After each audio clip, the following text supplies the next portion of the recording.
In this tutorial, we're going to do a quick dashboard tour and just go through all of the buttons and functions and where everything is and what it does. So in this top section, so we're on the home section. So as soon as you log in, this is the page that you're going to come to. And at the top, you'll have tasks that are due soon.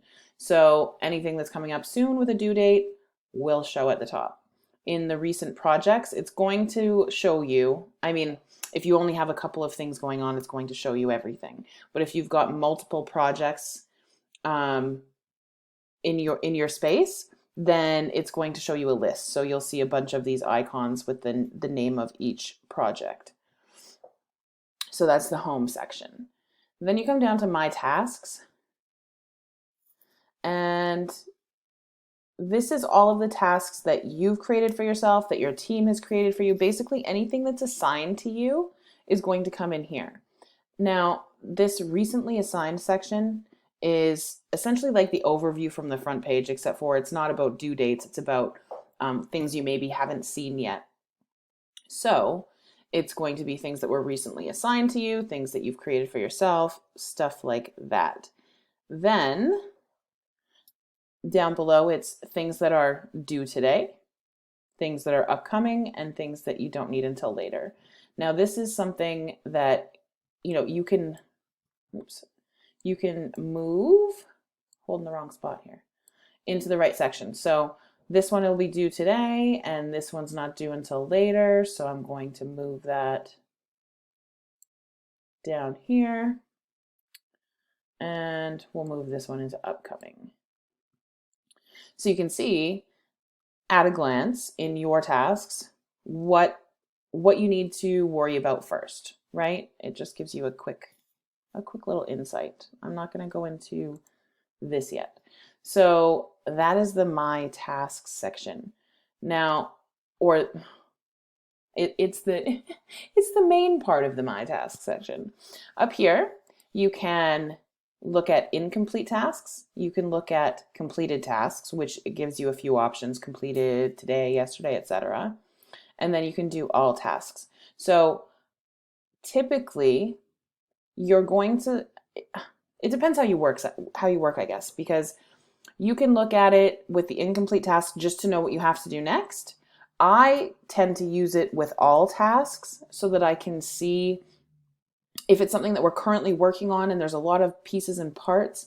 I can see what's been done and what still needs to be done. So I tend to use all tasks, but it's entirely up to you.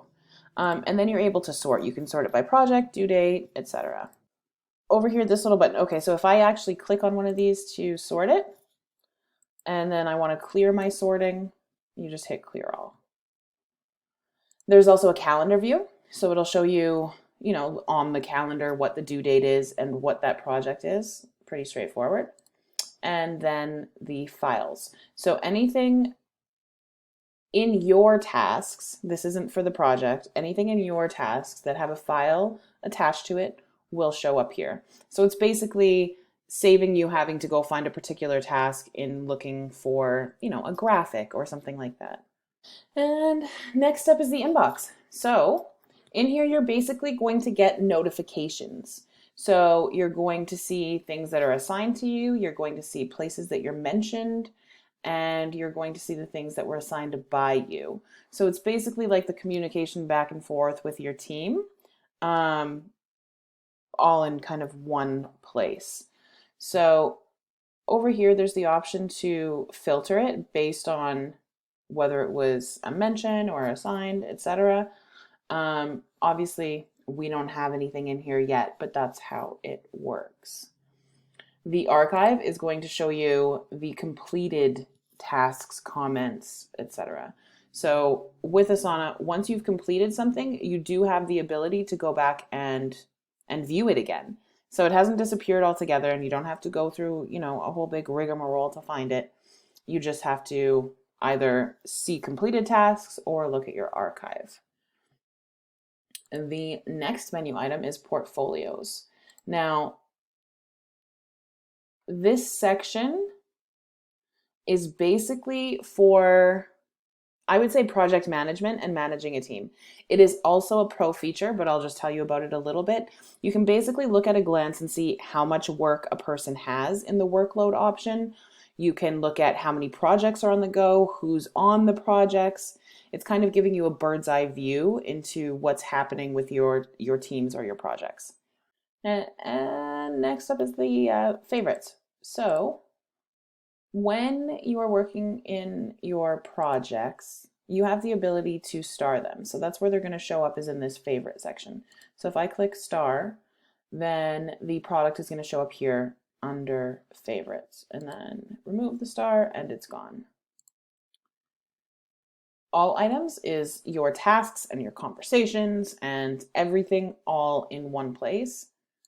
And deleted items obviously are deleted items. You can look at this in terms of a calendar view for if you're looking at due dates and things like that. And next up is reports. So in the reports, unfortunately, really the only thing that you're going to be able to see is the tasks that I've created. You're not going to be able to look at the ones that you've assigned to others or recently completed because they're both pro or upgrade features. And next up is teams. So down below the teams, you're going to have different categories if you want it that way. So if you want different members of your team to work on different projects, then you would create a new team. So you could have a team for design, you could have a team for funnels, you could have a team for advertising. And then those people only see the tasks and the projects that are associated with that team. And then underneath that is the particular project. When you're in teams, you can add members. So you would just go in and add their email and choose where you want them to go. We only have one team, so that's it. If it's easier for you, you can get the link and share it, and they can just join that way. You can add a description for your team. You can add multiple projects. You could have web design and funnels and advertising. You could have as many projects within that team as you wanted. And then it also has the function of conversations. So with conversations, it's basically just a communication space. So if you've used Slack or you know what Slack is, it's, similar. It's similar. It allows you to communicate and speak with your team members and keep all of that conversation in one place. So, I think we've all dealt with emails getting lost and things being lost on the interwebs.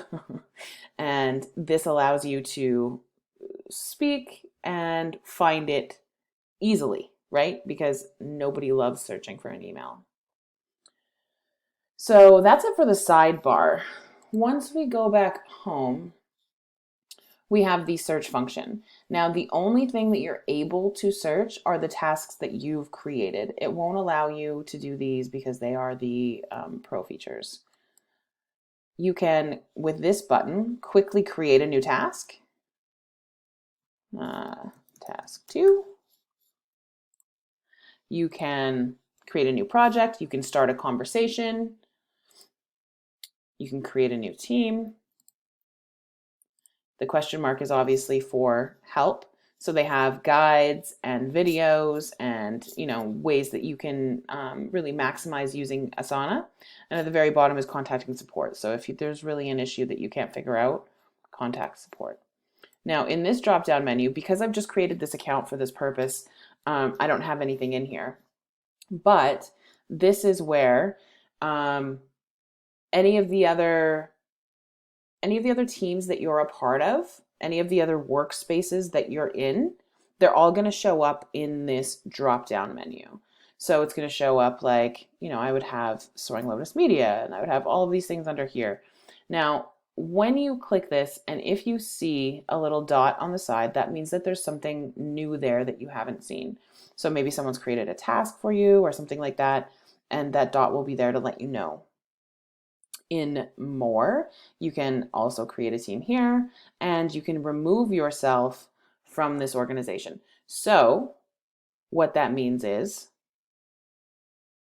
if you're the only person you're not going to have access. So the only time that you would want to do that is if you were, working in somebody else's space, um, or you've set this up for your client and you are no longer required to be a part of the space, then you would want to be removed from the organization. And then there's your profile settings, which allows you to just obviously go in and customize your profile. And that's it. That's the overview of the dashboard as a whole. And we'll go into more detail on the tasks and different settings in the tasks, etc. But that gives you the bird's eye view of Asana.